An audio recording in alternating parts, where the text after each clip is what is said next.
Welcome back to Bordeaux. I'm here with a Saint-Emilion from 2005. This is called Château Rolland Maillet and it belongs to the Rolland family, the Rolland collection. It's made by Danny and Michel Rolland, and this is Saint-Emilion which comes from the part of Saint-Emilion closer to the border of Pomerol, the Corbin sector. And it's as usual in Saint-Emilion, this is a Merlot dominated wine, but around a fourth in there is Cabernet Franc, which is of course always adding a dimension of fine spiciness. This particular one now is starting to open up. It's still, I think it's showing a fine combination of youthful fruit, but with an approaching maturity. I do think get some hints here from some earthy notes, with a hint of underbrush and some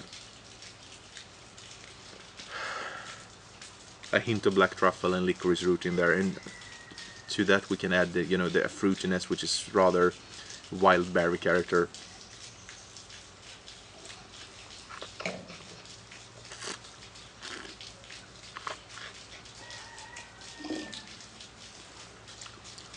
On the palate it's still a bit youthful in terms of structure. It has plenty of fruit there.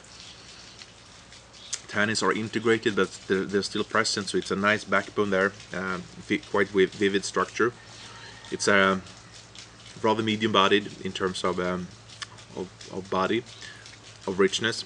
It's a fine length with some, on the aftertaste we do get some spicy notes there, of hints of dry spices with fine sweet fruit character.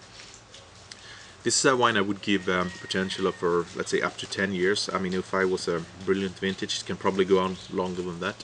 I would suggest for my own taste, to keep this for 2 more years, because I think it would just round off the edges a little bit more and win in terms of complexity. And a Saint-Emilion of this character, if we talk about gastronomy, it's something I very much like to pair with gastronomy, with food you eat in fall, such as mushrooms and game.